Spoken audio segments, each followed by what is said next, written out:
So you just get comfortable where you are and just really affirm yourself for this first moment or so, for the way that you show up. If you're like me, you have this alarm or this schedule or this routine that you try to hold to, or meditation is a stable part. But it would be so easy when that reminder goes off or the clock turns the time that you recognize that it's meditation, for you just to put it to the side and stay engaged with whatever important and busy thing that you are engaged with.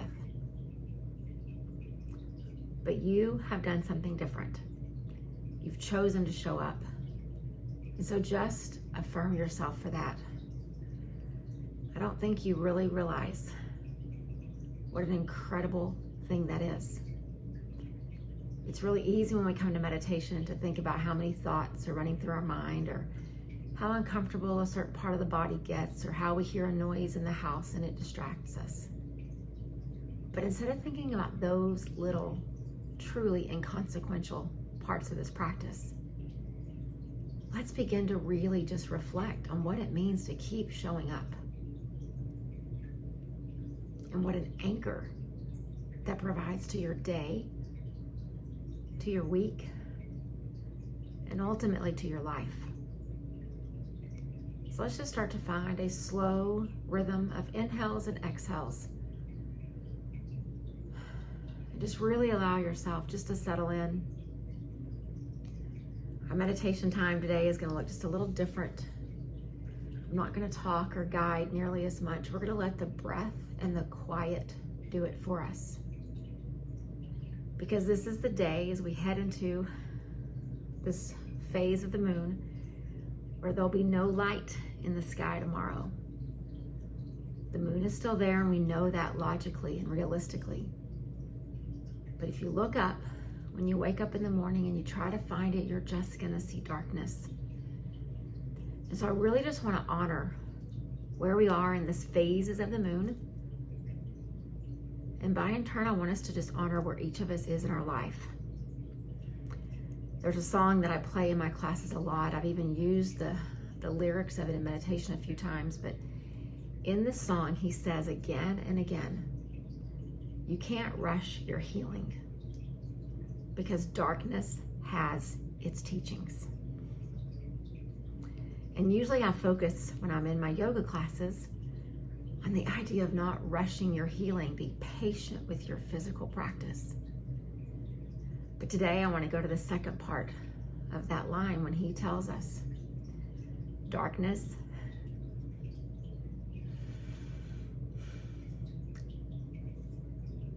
has its teachings.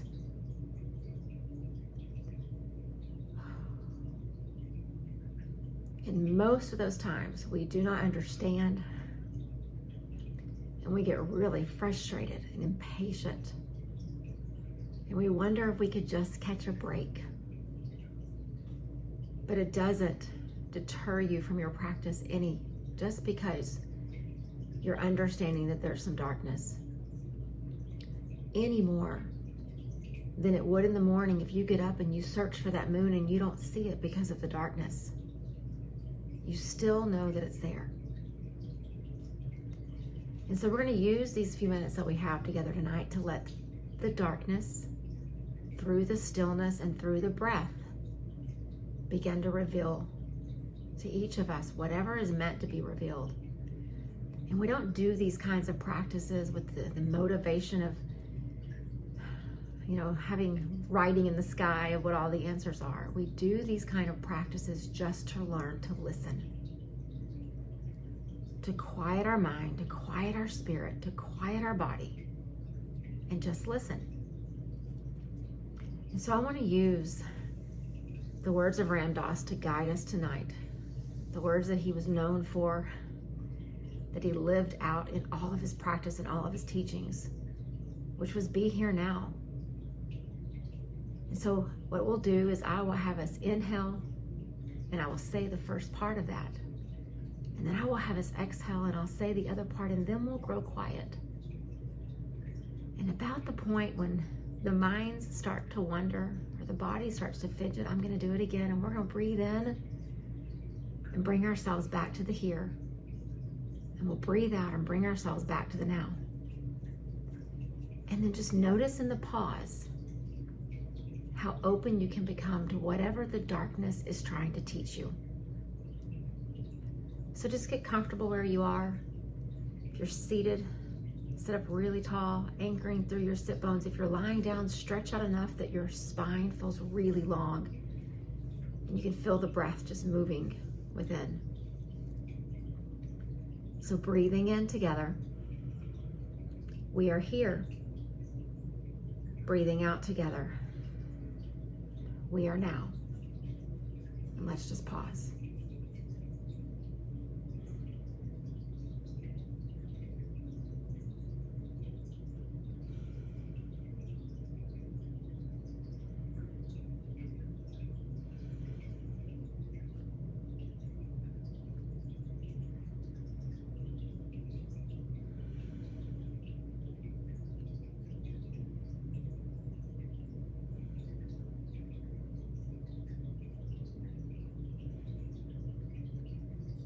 Breathing in, we are here.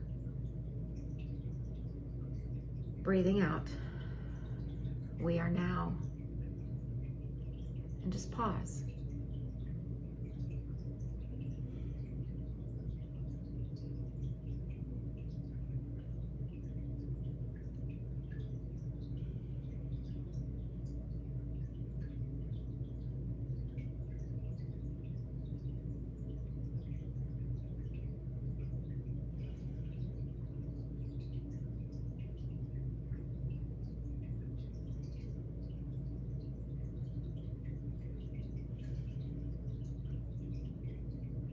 Inhale together. We are here. Exhale together. We are now. And just pause.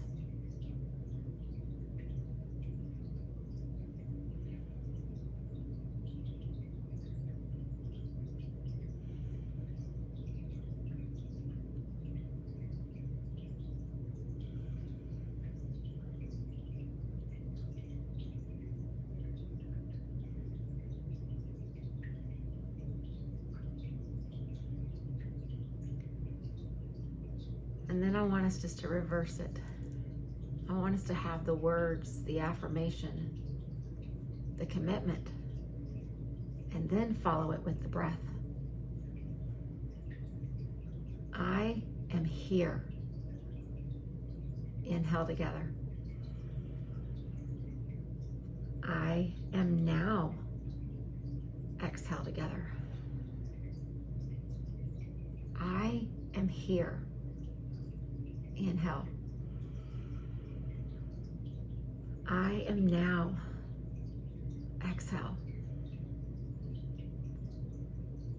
And then let's just each sit. After this collective breath, each of us just sit and pause in our own space.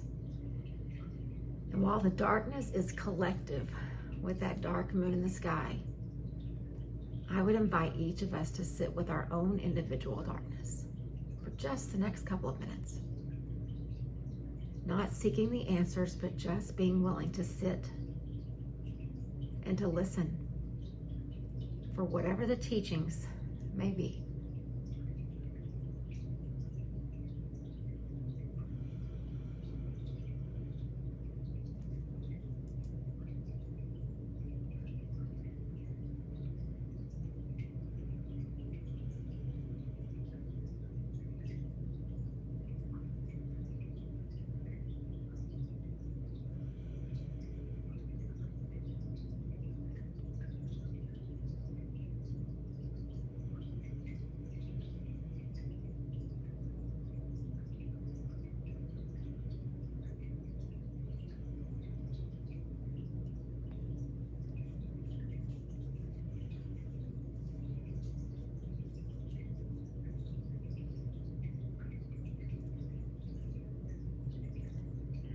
And as we prepare to close our time, just check in with yourself.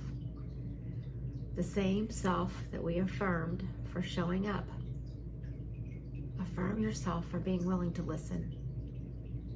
Even if there were moments of fidgeting and agitation internally or externally, affirm yourself for being willing to listen. And as we close out our time, collectively experiencing the darkness of the new moon as it comes into the sky, knowing that individually, whatever darkness we each have, it does have something to teach us. It may not come immediately. It may not come until after the darkness is gone. But there are teachings. We just have to be willing to keep listening. Namaste.